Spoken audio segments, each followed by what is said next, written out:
Good morning friend. जय जगन्नाथ स्वामी नयन पथगामी भव तुम्हें।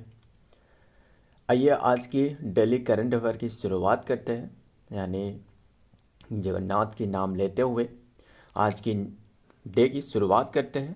तो जो भी इम्पोर्टेंट क्वेश्चन है वो सारे के सारे हमने डिस्कस करने वाले, हर दिन की तरह आज भी हमने डिस्कस करने वाले।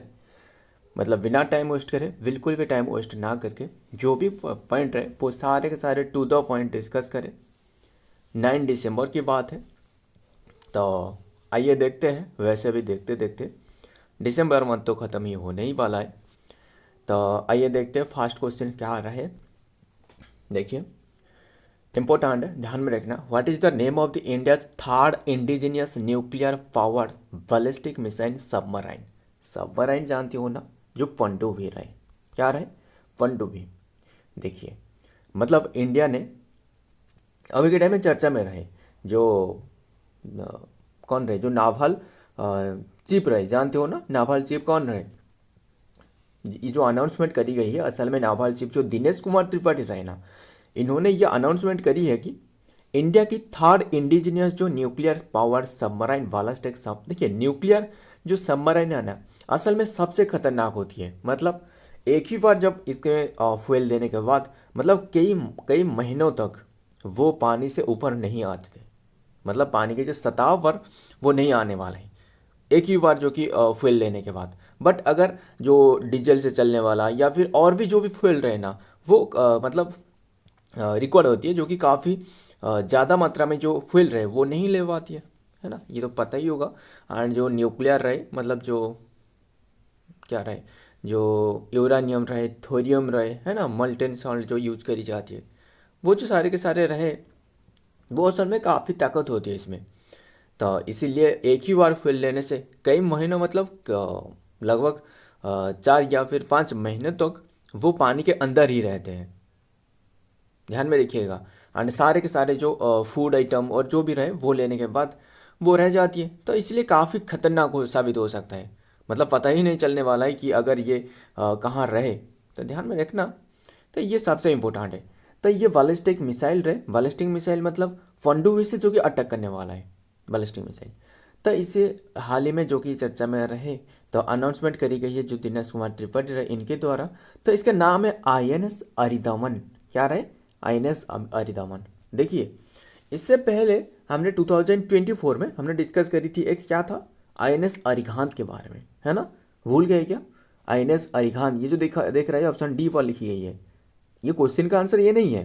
क्वेश्चन का आंसर तो INS अरिदमन हाल ही में जो चर्चा में रहे, इससे जो कि इंक्लूड करी जाएगी, कमीशन की जाएगी, ध्यान में रखिएगा। हाल ही में ये कमीशन करी जाएगी, बट इससे पहले INS अरिहंत जो रहे ना, इससे कमीशन करवाया गया था। ये दूसरे बने थे, हम तब जो डिस्कस करी थी वो दूसरे बने थे। बट इससे पहले जो सबसे पहले बने थे वो था INS अरिहंत। INS टाइप की जो कि इंडियन जो नावल शिप रहे, INS अरिहंत, अरिघांत इसके बाद रहे। एंड अब जो डिस्कस जो कि जो कमीशन करी जाएगी वो है INS अरिदामन।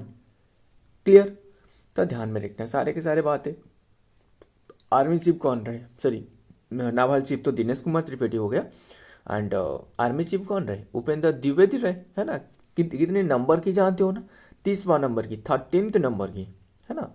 एंड एयरफोर्स मार्शल तो पता ही होगा जो अमरप्रीत सिंह रहे, 28th नंबर की। एंड जो दिनेश कुमार त्रिपाठी वो 26th नंबर की, है ना। ये सारे के सारे बातें तो एटलीस्ट आपको पता ही होगा, ध्यान में रखिएगा, वो सबसे इंपॉर्टेंट है। India is strengthening the naval component of its nuclear triad, जो कि नावल चीफ जो एडमिरल दिनेश कुमार त्रिपाठी रहे ऑन ट्यूजडे में, saying that the third indigenous nuclear powered submarine Aridhaman रहे इसके नाम, will be commission soon, and that his force is focusing on boosting its overall combat and powers. ध्यान में रखिएगा, INS अरिदामन बहुत ही इंपॉर्टेंट है, ध्यान में रखना। तो सारे के सारे ध्यान में रखना। आगे देखते हैं क्या रहे।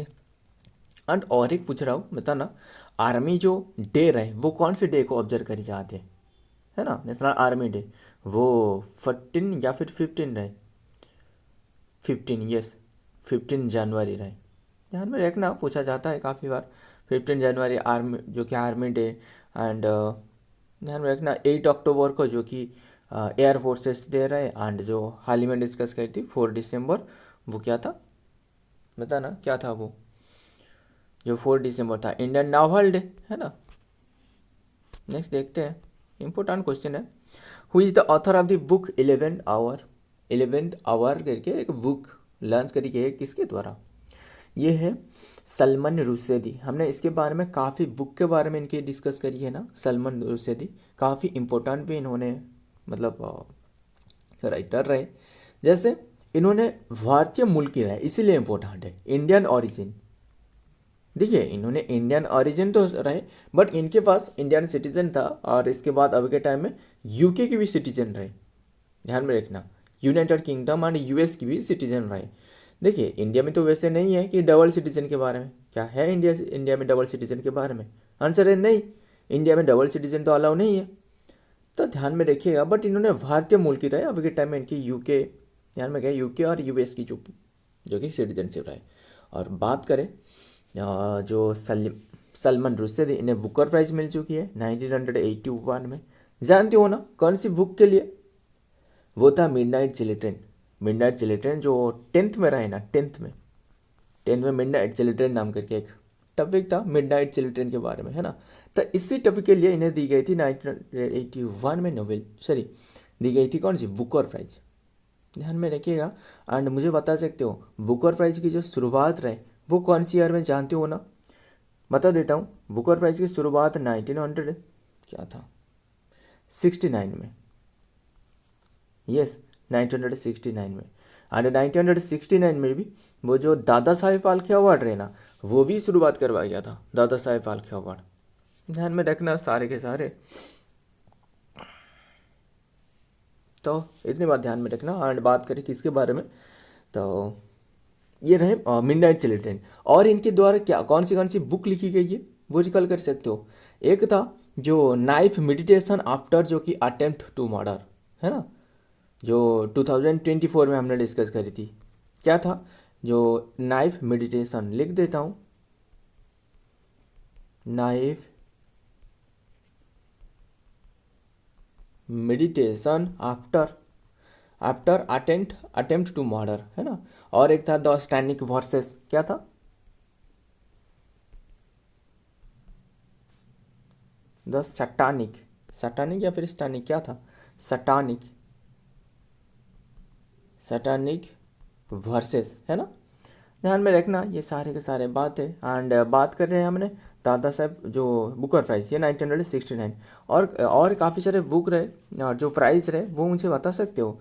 देखिए अगर अर्जुन अवार्ड की वो 1961 रहे, शुरुआत करवाया गया था। 1985 में जानते हो ना, वो रहे जो द्रोणाचार्य अवार्ड की शुरुआत करवाया गया था। असल में द्रोणाचार्य अवार्ड किससे दी जाती है? जो कोच रहे ना, बेस्ट कोच रहे वो दी जाती है ना, द्रोणाचार्य अवार्ड। तो ध्यान में रखना सारे के सारे। एंड पुलित्जर प्राइज की 1917 में। काफ़ी बातें रहे एंड टाइम की कमी रहे, अगर होते तो काफ़ी बातें हमने डिस्कस करते। तो देखते हैं एंड टाइम पर भी ख़त्म करना है। द ऑथर ऑफ द जो कि 11th आवर रिसेंटली जो कि collection of the 5 short story को यहाँ मिलाया गया है 2025। And the acclaim the novelist जो कि Salman Rushdie. The book explore theme and of the death and identity जो कि लीगेसी। बस ध्यान में रखना। देखते हैं आगे। Number 3, international civil aviation day observe करी जाती है कौन सी डेट में? सिविल एविएशन मतलब जो उड्डयन, देखिए सिविल एविएशन मंत्री कौन रहे पहले बताना, उड्डयन जो मंत्री रहे बता सकते हो? राम मोहन नायडू रहे। कौन रहे? राम मोहन नायडू। तब बात कर रहे डे वाला क्वेश्चन, इसका आंसर है 7 दिसंबर। Option V is the right answer, 7 दिसंबर, खत्म। और बात करें जो इंटरनेशनल सिविल एविएशन जो सेक्टर रहे यानी जो ऑर्गेनाइजेशन रहे ना, इसकी स्थापना जानते हो ना? 1944 रहे। 1944, यस 1944 रहे। हेडक्वार्टर मॉन्ट्रियल कनाडा में रहे,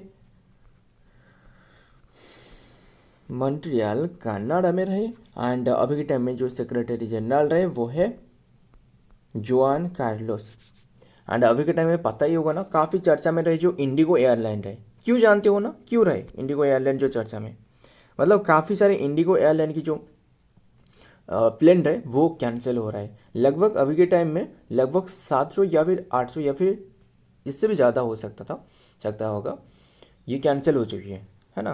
एंड इसमें काफ़ी लोगों की परेशानी झेल रहा है ना। तो ये क्यों हो रहा है जानते हो ना, इसीलिए हो रहा है, एक न्यू पॉलिसी लाया गया है जो एरोप्लेन रहे, इसमें न्यू पॉलिसी लाया गया है, इसी के कारण हो रहा है, ध्यान में रखिएगा। तो न्यू पॉलिसी क्या है कि असल में जो पहले से ही जो वर्कर रहे यानी जो पायलट रहे, इन्हें 36 आवर रेस्ट दी जाती थी, है ना, 36 आवर। बट अभी के टाइम में क्या किया जा रहा है, अभी के टाइम में 48 आवर जो कि इन्हें रेस्ट दी जा, देखिए रेस्ट मतलब इन्हें छुट्टी दे जा रहा है, ध्यान में, मतलब वीकली, है ना, ध्यान में रखिएगा। तो इसीलिए और भी काफ़ी सारे मतलब चेंजेस करवाया गया है। जैसे नाइट में जो पायलट रहे वो 2 शिफ्ट ही कर सकता है, 2 बार जो कि लैंडिंग कर सकता है। बट पहले से ही क्या था, पहले से 6 बार था, है ना। तो ये सारे के सारे मामला जो कि अभी के टाइम में पायलट की कमी होना और इसी के कारण ये ज़्यादा प्रॉब्लम देखने को मिल रहा है। तो बात करें किसके बारे में, ध्यान में रखना। और डे वाला क्वेश्चन मुझे एक एक करके याद दिलाना जो अब तक हमने डिस्कस करी है। 1 दिसंबर क्या था, वो था वर्ल्ड एड्स डे। फिर 1 to 10 दिसंबर वो क्या था, हॉर्नबिल फेस्टिवल। हॉर्नबिल फेस्टिवल यानी नागालैंड की बात कर रहा हूँ। तो 2 दिसंबर को world computer literacy day, computer literacy day. फिर हमने जो 2 दिसंबर को और क्या क्या डे डिस्कस करी थी, international day of the abolition of slavery. जो स्लेवरी रहे, इंटरनेशनल स्लेवरी मतलब जानते हो ना, जो कट्टप्पा रहे क्या था, वो स्लेवरी एक था, है ना। मतलब इनके दादा भी स्लेवरी था, परदादा भी स्लेवरी था, और वो भी स्लेवरी रहे, इनके जो बच्चों रहे वो भी स्लेवरी होने वाला है वैसे, है ना। स्लेवरी एबोलिशन ऑफ स्लेवरी रहे, तो है ना, ध्यान में रखिएगा सारे के सारे। सो जो अविन सेक्टर है यानी ये 22 दिसंबर को क्या रहा है, इंटरनेशनल जो कि स्लेवरी जो रहे ना, इसे ख़त्म करना है, international day of the abolition of slavery. 2 दिसंबर और एक डे था, क्या था, 2 दिसंबर को national pollution control day, national pollution control day 2 दिसंबर को। और क्या था, 3 दिसंबर को हमने क्या डिस्कस करी थी, जो इंटरनेशनल पर्सन विथ डिसेबिलिटीज जो रहे, डिसेबिलिटी के लिए एक डे रहे, है ना, इंटरनेशनल जो कि डे रहे, international day of a person with disabilities. 4 दिसंबर को क्या था, 4 दिसंबर को वाइल्ड लाइफ कंजर्वेशन डे, है ना। 4 दिसंबर को और भी एक डे रहे, वो रहे इंटरनेशनल चीता डे, है ना, चीता। एंड जो चीता की कॉरिडोर रहे यानी जो मध्य प्रदेश में रहे, कुनो नेशनल पार्क में, है ना, वो तो पता ही होगा। एंड और क्या रहे, 5 दिसंबर को क्या था, सॉयल डे, सॉयल डे था 5 दिसंबर। एंड 5 दिसंबर को जो कि इंटरनेशनल वॉल्यूंटियर डे भी था, है ना। एंड 6 दिसंबर को हमने डिस्कस करी थी, कल या फिर परसों डिस्कस करी थी, जो महापरिनिर्वाण डे रहे। महापरिनिर्वाण डे मतलब जो बी आर अम्बेडकर था, बी आर अम्बेडकर की फुल नाम जानते हो ना, भूषण रामकृष्ण अम्बेडकर, है ना, भूषण रामकृष्ण, ध्यान में रखिएगा। एंड तो इनकी डेथ एनिवर्सरी रही, ध्यान में रखिएगा। एंड इन्होंने महापरिनिर्वाण डे इसीलिए देखिए, असल में इन्होंने बुद्धिज्म एक्सेप्ट कर ली थी, लास्ट टाइम पर इन्होंने बुद्धिज्म एक्सेप्ट कर ली थी, है ना। तो 6 दिसंबर को माइक्रो ओवन डे भी रहे, आर्म्ड, और 7 दिसंबर को क्या था, आर्म्ड फोर्सेस फ्लैग डे, है ना, आर्म्ड फोर्सेस। एंड 4 दिसंबर को और एक नेवी डे रहे ना, वो हमने डिस्कस नहीं करी, 4 दिसंबर को नेवी डे। बस इतना ही ध्यान में रखिएगा। एंड आज की बात करें, आज तो 9 दिसंबर है ना, 9 दिसंबर आज की डे जो रहे वो है इंटरनेशनल एंटी करप्शन डे, ध्यान में रखिएगा, international anti corruption day. So and 7 दिसंबर तो इंटरनेशनल जो कि सिविल एविएशन डे रहे, तो ध्यान में रखना। आगे देखते हैं, द पर्पज ऑफ इंटरनेशनल, जो purpose of international civil aviation day to help the generate and जो कि reinforce the world wide and awareness, बस अवेयरनेस फैलाना। तो आगे देखते हैं, number 4, which university top in Khelo India university जो कि गेम 2025, मतलब कौन सी यूनिवर्सिटी, मतलब यूनिवर्सिटी के जो स्टूडेंट रहे ना, इनके द्वारा आयोजित कर भेजा, मतलब जो कि ये पार्टिसिपेट करी जाती है। तो ये कौन सी यूनिवर्सिटी ने ओन करी है, ये यूनिवर्सिटी ये यूनिवर्सिटी है Chandigarh university. Option C is the right answer, Chandigarh university. कितनी मेडल के साथ? 42 गोल्ड, कुल जो रहे 42 गोल्ड एंड 14 जो कि सिल्वर रहे एंड 11 जो कि ब्रोंज रहे। इतनी मेडल के साथ इन्होंने वन करी है। एंड कौन सी एडिशन था? 5वां एडिशन, 5th एडिशन। एंड कौन सी प्लेस में हो रहा था? राजस्थान में हो रहा था। ध्यान में रखना है। 21 नवंबर की बात कर रहा हूँ, नवंबर टू 5 दिसंबर में ये खत्म हुए। तो ध्यान में रखिएगा। एंड सेकेंड फॉर कौन रहे? सेकेंड फॉर जो कि लवली प्रोफेशनल यूनिवर्सिटी रहे। Lovely professional university second for रहे। ध्यान में रखना, सारे के सारे टॉप पर चंडीगढ़ यूनिवर्सिटी बने रहे। चंडीगढ़ यूनिवर्सिटी बस इन्होंने टॉप पर रहे। जो भी बातें रहे वो सारे के सारा डिस्कस कर ली। नंबर 5 देखते हैं। Mount Merapi in which country recently erupted? Adopted तो नहीं, इरप्टेड है। अडोप्टेड क्या कैसे होने वाला है? तो रिसेंटली हाल ही में जो कि इरप्टेड होने को देखने को मिले वो है इंडोनेशिया में रहे। ध्यान में रखिएगा। एंड ये बता सकते हो ना कौन सी कंटिनेंट रहे जिसमें एक भी जो कि ज्वालामुखी नहीं है, मतलब जो वोल्केनिक रहे, वो है ऑस्ट्रेलिया। और क्या?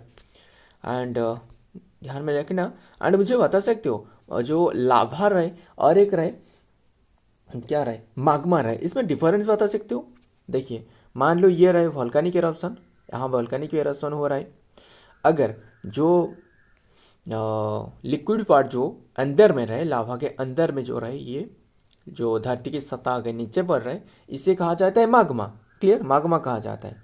और अगर ये बाहर में आए, उभर कर बाहर आने के बाद, मतलब जो वाटर वेपर आती है, सबसे ज़्यादा तो वाटर वेपर आती है ना, ये तो पता ही होगा। वाटर वेपर, कार्बन डाइऑक्साइड हो गया है ना, काफ़ी सारे आते हैं। तो ये आने के बाद, बाहर में आने के बाद ये क्या होती है? ठंडे हो जाती है ना। तो इसे कहा जाता है लाभा। और क्या? ध्यान में रखिएगा। Mount Merapi is located in Indonesia and facing, जो कि बस ध्यान में रखिएगा। आगे देखते हैं। Number 6, which IIT has developed smart polymer material? कौन से IIT डेवलप करिए स्मार्ट पॉलीमर मटेरियल? ये है IIT Bhilai. Option C is तो राइट आंसर। IIT भिलाई ने स्मार्ट पॉलीमर मटेरियल ये डेवलप करिए। इसका काम क्या है? ये जो घर की छत रहे, यानी जो छत रहे एंड घरों में उपयोग करने वाला है। ध्यान में रखिएगा। एंड क्यों उपयोग करी जाएगी? ये पॉलीमर के कारण जो घर की जो टेम्परेचर बढ़ जाते थे वो नहीं बढ़ने वाला है, मतलब एक टेम्परेचर निरोधिक रहे। ध्यान में रखिएगा। देखते हैं। IIT भिलाई ने डेवलप करी। IIT Bhilai has developed on the जो कि four front of developing the advanced smart polymer material and recently creating the shape and reconfigurable, जो कि 4 डिफरेंट पॉलीमर्स। ध्यान में रखिएगा। तो आगे देखते हैं, नाम याद रखना। एंड सबसे ओल्डेस्ट IIT जानते हो ना, वो कौन सी है? IIT खड़गपुर। नंबर 7 देखते हैं। Who has been appointed as the new chief medical officer of the NCCN? कौन बने? NCCN पहले जानते हो ना, इसके फुल फॉर्म ध्यान में रखिएगा। वो है national comprehensive cancer network. National comprehensive cancer network. वो कौन बने? एक ऑन्कोलॉजिस्ट। ऑन्कोलॉजिस्ट मतलब जो कैंसर के बारे में जो स्टडी करती है ना, इसे कहा जाता है ऑन्कोलॉजिस्ट। खत्म। तो वो है डॉक्टर रेणुका लायर बने। Option C is the right answer. Renuka लायर जो कि चेयरमैन बने। ध्यान में रखिएगा। न्यू चीफ बने मेडिकल जो ऑफिस ऑफ द NCCN रहे, यानी जो नेशनल का कम्प्रहेंसिव कैंसर नेटवर्क रहे, इसकी जो कि चीफ बने। ध्यान में रखिएगा। एक ऑन्कोलॉजिस्ट है रेणुका लायर जो कि MD managing director, named new chief जो कि मेडिकल ऑफिस की बने। बस ध्यान में रखिएगा। एंड ऑन्कोलॉजिस्ट इन्होंने रहे। नेक्स्ट देखते हैं। Number 8, IND of. ध्यान में रखिएगा। IND ऑफ हाल ही में चर्चा में रहे। Is related to which of the following? ये MSME सेक्टर से रिलेटेड रहे। ऐसे भी IND ऑफ है ना, IND ऑफ और भी काफ़ी सारे सेक्टर में रहे, बट अभी के टाइम में वो जो चर्चा में रहे वो है MSME सेक्टर। MSME क्या फुल फॉर्म जानते हो ना, क्या है? वो है micro small and medium enterprises, है ना। ध्यान में रखिएगा। जो तय करती है, क्या तय करती है? जो क्रॉप रहे इसकी प्राइस। और क्या? ध्यान में रखिएगा। देखते हैं डिटेल में। ध्यान में रखना है जो कि digi platform related to MSME and the micro small and medium enterprises sector, इससे रिलेटेड रहे। बस ध्यान में रखिएगा। एंड ये मतलब क्या है, ये असल में एक सिंगल विंडो मतलब सिंगल मंच प्रदान करना, जहाँ की सारे के सारे इम्प्रूव करना, जो स्पीड करना, ट्रांसपेरेंसी करना, एफिशिएंसी, एमएसएम जो एग्रीमेंट है इससे बढ़ावा देना। ध्यान में देखिएगा। तो मतलब ये कि रियल टाइम मार्केट इन्फॉर्मेशन है, रियल टाइम मार्केट इन्फॉर्मेशन। तो ध्यान में रखिएगा। देखते हैं नेक्स्ट क्वेश्चन क्या आ रहा है। नंबर 9, सूरज कुशल, सूरज कुशवाहा। ध्यान में रखिएगा। हज फास्ट और रिसेंटली सूरज कुशवाहा जो कि कौशल जो कि रिसेंटली गुजर चुकी है, एंड इन्होंने गवर्नर थे कौन से स्टेट के, इन्होंने मिजोरम की गवर्नर थे। Option B is the right answer, Mizoram. ध्यान में रखिएगा। एंड इनके हाल ही में जो कि 73 एज में जो कि डेथ हो चुकी है। एंड बात करें, ध्यान में रखिएगा, इन्होंने 3rd गवर्नर थे जो कि मिजोरम की। देखते हैं इनके बारे में, जो कि सूरज कुशवाहा जो कि who recently passed away on December 4th। बस ध्यान में रखिएगा। तो नेक्स्ट देखते हैं एंड देन खत्म करते हैं। The central excise amendment bill 2025 will amend which act, कौन से एक्ट को ये अमेंड करने वाला है। ध्यान में रखिएगा। सेंट्रल एक्साइज जो ड्यूटी रहे, एक्साइज ड्यूटी के बारे में जानते हो ना, जिसे ED कहा जाता है, एक्साइज ड्यूटी। मतलब क्या है एक्साइज ड्यूटी? असल में कोई भी जो प्रोडक्ट रहे ना, इसके जो बनावट के टाइम पर जो इसमें जो ड्यूटी लगती है वो कहा जाता है एक्साइज ड्यूटी, है ना। वो तो एटलीस्ट पता ही होगा। तो ये एक्ट जो रिप्लेस करने वाला है वो एक्ट 1944 को ये रिप्लेस करने वाला है। तो ध्यान मतलब बिल को जो कि अमेंड करने वाला है। देखते हैं। द लेजिस्लेशन इज एम द सेंट्रल जो कि excise act 1944 specifically to raise excise duty and cess to tobacco product and such आज द सिगरेट हो गया। ध्यान में रखिएगा। इसके बारे में जो एक्ट है 1944 को ये अमेंड करने वाला है। सो फ्रेंड मतलब देखिए, इसमें जो अमेंड की जाएगी, क्या अमेंड की जाएगी असल में, मान लो जो भी टोबाको रहे हैं, जो सिगरेट रहे, गुटखा रहे, है ना, वो जो सारे के सारे रहे, इसमें क्या करी जाएगी, 100% जो कि टैक्स लगी जाएगी। क्यों 100%? ऐसे भी होना ही चाहिए, क्योंकि अगर इसमें सबसे टैक्सेस ज़्यादा रहे, लोग क्या करने वाले, खपत कम करने वाला है। पता ही होगा, खपत कम करने वाला है। अगर इसमें जो कि बहुत ही कम छूट दी जाए, यानी बहुत ही कम प्राइस रहे, तो इसमें स्वाभाविक बात है जो कि बहुत ही ज़्यादा कंजप्शन होने वाला है। आने लोगों की जो कि जो डेथ रेट रहे और कैंसर हो गया, सारे के सारे डिजीज जो हो गया, वो कि इसकी मात्रा जो कि बढ़ने वाला है ना। एटलीस्ट ये तो आपको पता ही होगा। तो इसीलिए इसका मेन उद्देश्य यही है कि इसमें काफ़ी सारे टैक्सेस लगाया जाएगा, है ना। जैसे अल्कोहल हो गया, है ना, लिक्कर एंड जो ये गुटखा तंबाकू, ये जो रहे सारे के सारे। क्लियर? ऐसे भी होना चाहिए, ध्यान में रखिएगा। तो सो फ्रेंड, आज की ये करंट अफेयर है। वीडियो पसंद आए तो लाइक करना, दोस्तों यार शेयर करिएगा। मिलता हूँ और एक वीडियो में और एक इंपॉर्टेंट MC के साथ। तब तक के लिए जय हिंद, जय जगन्नाथ।